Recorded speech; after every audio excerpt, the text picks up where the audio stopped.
One of the good advantages by being in markets like this is that we understand that this is absolutely a blue ocean. Mature markets in the Western world or even metro cities in and around India and other Southeast Asian markets, a lot of businesses are already thriving there. Not a lot of competition exists in this geography, and we can take advantage and make sure that the businesses thrive in the geographies that we operate in.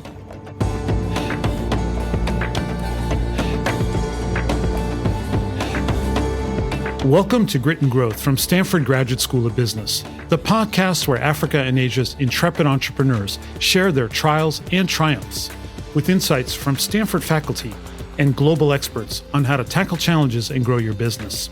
I'm your host, Darius Teeter, the Executive Director of Stanford Seed.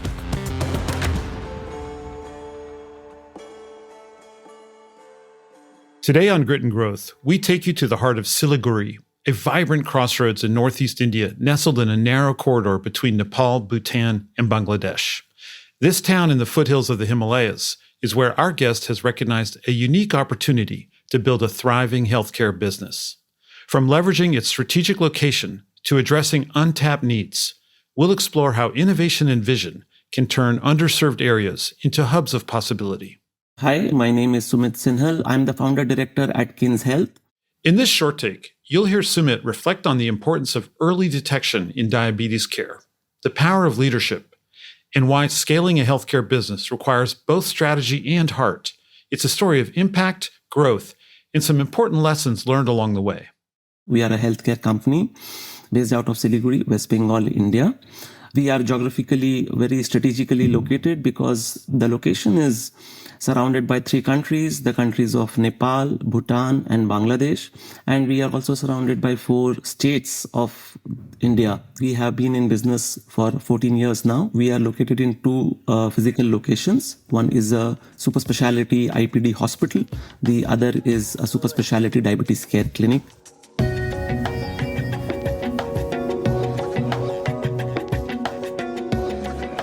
With over 15 years of experience and a master's degree from the prestigious Indian School of Business, he founded Kins Health in 2011. I have always been passionate about the healthcare industry for 2 major reasons. One is there's a lot that needs to be done, especially in the geographies that we operate in. We are a resource-limited setting area. There's so much happening in the healthcare front across the world. There's a lot of advancement that is happening. There's cutting-edge technology that is available.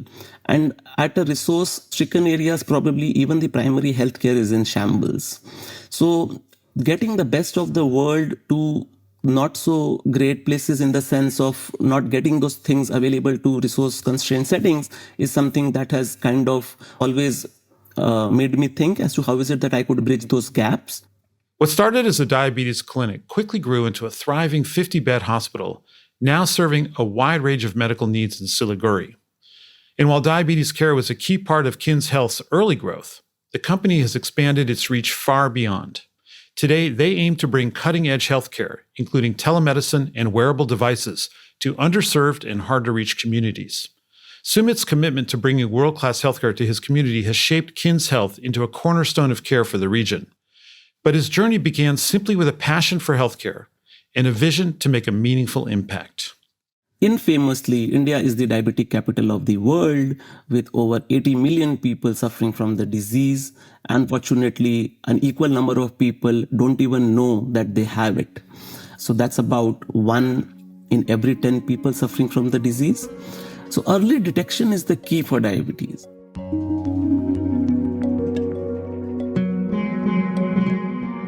To be clear, Sumit sees his location as an advantage. Many smaller cities and towns offer opportunities for innovation, but running a healthcare business in a place like Siliguri does present some unique challenges, like recruiting skilled staff, building infrastructure, and aligning all the stakeholders in your value chain. We understand that this is absolutely a blue ocean. Mature markets may be in the Western world or even metro cities in and around India and other Southeast Asian markets. A lot of businesses are already thriving there. What is not happening is other hinterlands, Other smaller towns and cities do not get the right kind of attention. As a business owner, one key opportunity that we can kind of see, harness, and thrive in is the nature that not a lot of competition exists in this geography, and we can take advantage and make sure that the businesses thrive in the geographies that we operate in. One important thing that all of us as entrepreneurs realize is businesses do not exist in isolation. We have to work as an ecosystem. And when you work in an ecosystem, you need a lot of ecosystem partners. One of the most important stakeholder that you have is that of employees. And especially in a service industry, that of healthcare, it is very important to have exceptionally trained employees to make sure that they understand the vision of the company. What is it that you intend to do? What is the passion behind doing everything that you do? So when you are in a metro city or a market that is more mature, the mindset of the employees or the stakeholders as such is more aligned. But when you're working in a resource limited setting, I think that is something that you have to build over a period of time in your company per se, vis-a-vis what you would naturally get or expect out of the ecosystem if you were in a metro city. KINS Health's biggest passion is their focus on patient education, early detection, and empowering individuals to take control of their health in meaningful and sustainable ways. Research has shown that 75% of the care is in the hand of the patient or the diabetic himself or herself. There is very little that a clinician can do. If it is at their hand, then what is it that they are supposed to do? How is it that we as better knowledge holders of the disease are supposed to tell them to do it in a better way?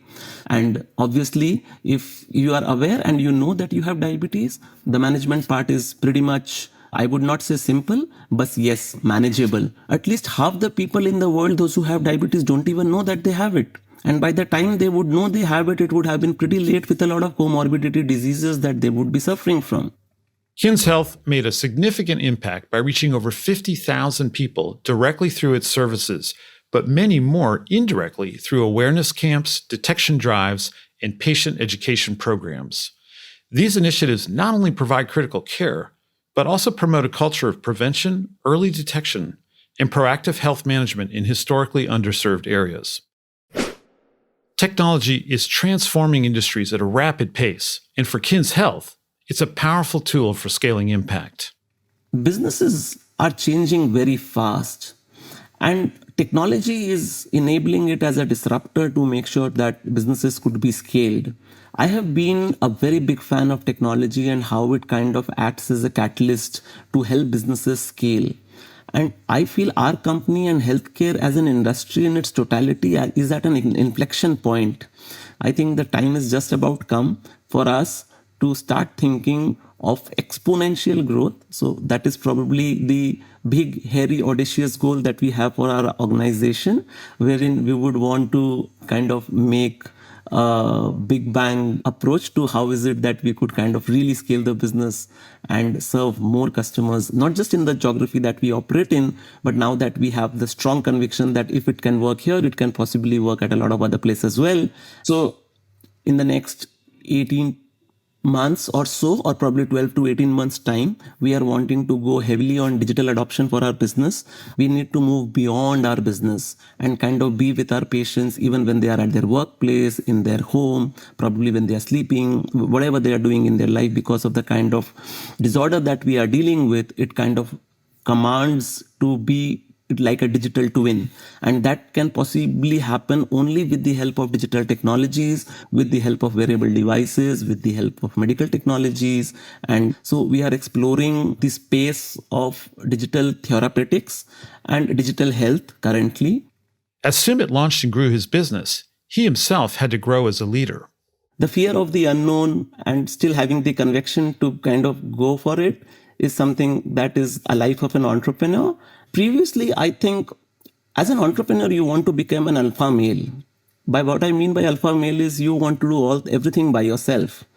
The power of team is something what keeps the business going. It is not an individual. Yes, the vision is of the founder, but it can never be the founder or the entrepreneur who kind of does everything in the business. And if he or she is doing that, that is absolutely wrong. Maybe it would work in the short term, but in the long run, when somebody plans to scale, it is definitely not the way you build successful enterprises.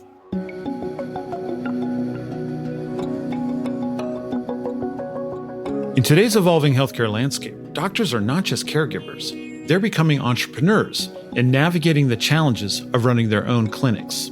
Sumit's vision is to empower them to follow a similar path to his own and thereby expand healthcare access into other remote areas. Always try to have a microscopic view, but at the same time also have a telescopic view about your organization. One important thing that we've come up is creating docpreneurs, especially in India, and I am sure a lot of other Southeast Asian market as well. A lot of doctors are entrepreneurs wherein they have their own small clinics, they want to do their own businesses, try to solve a problem. But as businesses mature and customers mature, it is becoming even more difficult to kind of understand and deal with the nuances of businesses. So we are wanting to bring all stakeholders together. We want to become the business partners for doctors, help them become docpreneurs and be digitally savvy business which is available both physically and digitally and provide the best of care that patients could possibly receive. What does it take to build something transformative? For Sumit, it's about recognizing opportunities where others see limitations. It is getting together as a team and planning to do something big, not knowing where it will go. So I think the fear of the unknown and still having the conviction to kind of go for it is something that is a life of an entrepreneur. And I think that is one of the most amazing feeling that an entrepreneur could have and always should have, is what I feel.